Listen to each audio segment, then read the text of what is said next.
17 minutes. Okay, so here we are. My name's Derek Whitman, and this is Wyatt. Howdy. Wyatt Shakespeare. We've got Mick McCammon here on the phone. Yo, I'm here. Yeah, and we've also got John as our film producer. Hi, this is my first time doing a documentary so like this, so I'm actually quite assignments nervous. delegated, right? But this is the group I've been assigned to. On our Reclamation Reformation Act of 1982, and This is my environmental laws and policies class, and this is my professor. I asked if he can explain this project for me for this video. The presentations can be anything you want. It just has to cover that rubric. It doesn't have to be a PowerPoint. Since we could do anything, I decided to do a documentary of us learning about the Reclamation Reform Act of 1982 and its background, shortcomings, were you talking to him about your video format? Well, I was just wanting to I wanted him to just explain what the assignment is, so I can just get a soundbite for the video. But then he, I guess, thought I was recording it so I can better understand what the assignment is. But so I didn't really quite get what I need. But it's okay. After reviewing all my clips, I realized my group mates explained their information much more naturally and better than our staged conversation that was shown earlier. This morning, but he's gone a little deeper. The Reclamation Reform Act of 1982 was actually, it's a reform of Reclamation Act of 1902. And so when he was doing the background, he found out about this, and that was used to actually do the Provo River and the Glen Canyon Dam. Why don't you tell him what? And that's just one. Wyatt's a little embarrassed in front of the camera, so I decided to speed up his voice. Dammed up for or by funds used from this program because they wanted to develop farming in the valley, so they built dams to make irrigation possible. And I just thought it was pertinent because there's a lot of hype about them restructuring the Provo River back to its original state. So yeah, and then also Glen Canyon Dam too was another thing that was funded by this. yeah, and probably most dams in that era were funded by the same thing, but it's just Wait, so if they're talking about bringing Provo River back to its natural state, right? Mm-hmm. That would be undoing what this act did originally, right? I don't know exactly because We should look into that. They did. This is the website where they got their information, the link in below. This is a summary of the background research. Stop me if I'm going too fast. Wait, before I continue, I just realized looking through all my video that no one actually explains what this act is, so I'm going to have to do it. The Reclamation Reform Act of 1982, or the RRA, is a standard criteria for evaluating water management plans. Basically, it requires agricultural water contractors to provide water management plans. And each plan contains definite goals and water conservation measures, and a time schedule to meet objectives. This plan was supposed to help promote farming opportunities. Now that we got this out of the way, let's return back to what Wyatt has to say. The primary goal of the act was to create more affordable farming opportunities for families in the arid This is our west staged by conversation. developing irrigation systems. As you can see, it's a lot more rigid. And I'm slightly ashamed to call myself it a was documenter also staging this conversation.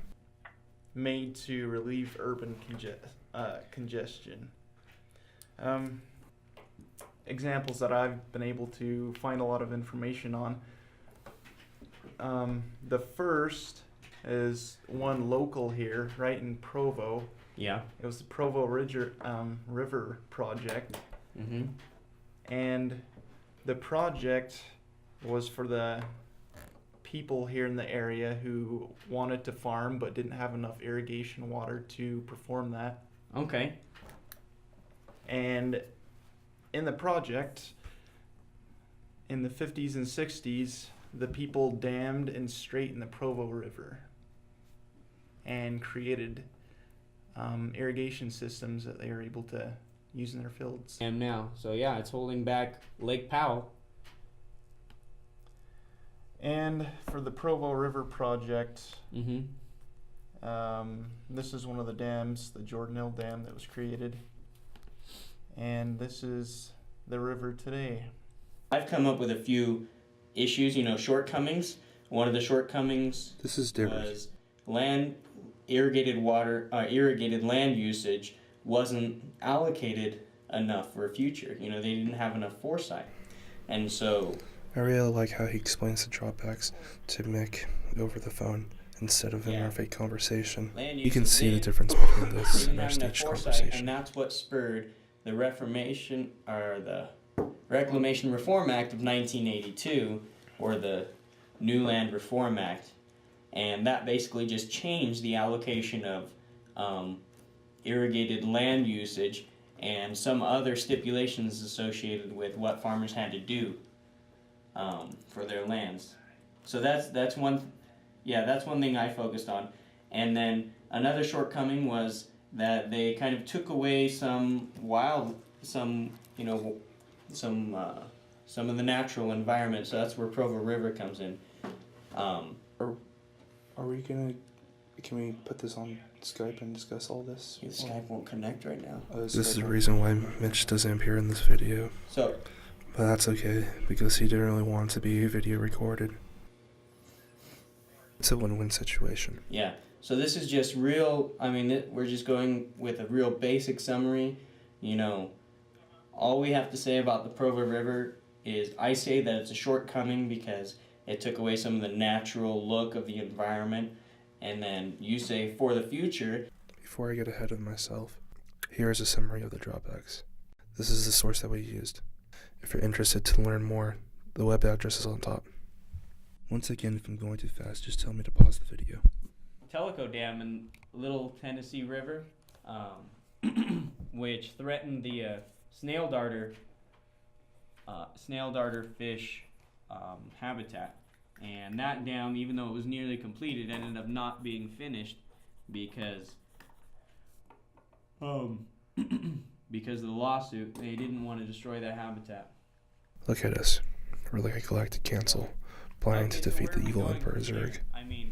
Now we've got this whole bureau and all these dams and this irrigation, but there are some problems, so where do we go?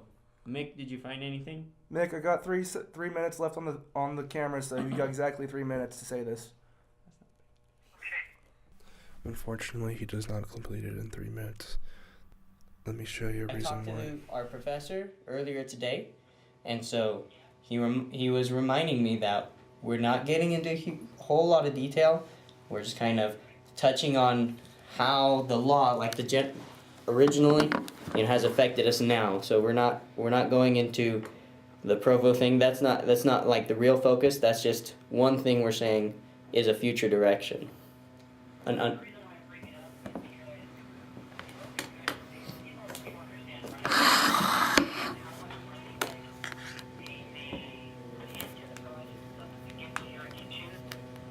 how much money it's going to take to get them out? I have never received a short answer from It him. was like, look, we need to be really careful when we create irrigation. But let's get back to learning. 3 minutes left on the camera, so you got exactly 3 minutes to say this.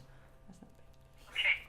Well, first we have that Provo River Restoration project. We're glad we have the Reclamation Bureau, but we really need to stop. We can smile all we want hindsight, but there are a lot of things that we really need to look forward to. I'm sorry for the poor audio quality, but here are the points that Mitch touches upon. We have some to help restore wetland and to mitigate more, but anybody knows anything about wetland restoration, it is not an easy process.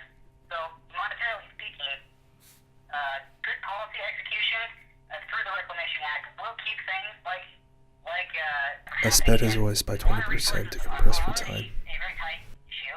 There's a limit to freshwater quantities, and a lot of them depend on ecosystem services to purify it before it gets to them. And so the policies should hopefully promote more public education programs to encourage people to protect those lands. It's already enough to invest in agriculture. The last thing you want to do is tank out after 5 years because you can't afford the kind of water, the treatment, everything that's going to have to come from another source because you've ruined yours, And so I guess the policymakers just really need to keep in mind the bottom line. You buy it. Yeah. You may spend a hefty penny now, but it's going to be far far worse in the end having to fix that. Yeah. Right. Speaking of irrigation water, we have other things like the Jordan River wastewater plant. The state regulation permits them to build this thing, and they have scientific codes and things, everything they have to follow according to the Clean Water Act. Hey, Nick, And then they Apologize, I'm slightly sick. and people started complaining. Been trying to get over a cold for almost a month now. Again, if people were really educated through good policy, I think we wouldn't have had that. The Jordan River project. Okay, Nick, so Nick, I don't want to cut you off right now. Nick, I don't want to cut you off right now, but do you have like a link or some stuff that we can look at this further into? Because the battery thing is flashing right now. Okay. No, I do not have a link. This is a staged conversation. He was supposed to say yes. okay. So let's just wrap this up. So we know that there's a lot of things we need to do for the future. We need we need to educate people about land use. We need to educate people about keeping the environment. You know, when these people began this bureau, they just went out with a sense of manifest destiny over water usage, and they damned everything they could get their hands on. But that's not I how realized we need that's to pretty approach neat things. that We the need video to cut to black, be more conservative, but the truth is I and, simply just ran out of battery. educated, and make sure we're using enough but not too much, right? I think the money and effort we end up putting into fixing the problem. Battery's gone. Because in the beginning educating people. Well, the possibilities of future improvements are endless, but we only have so much time.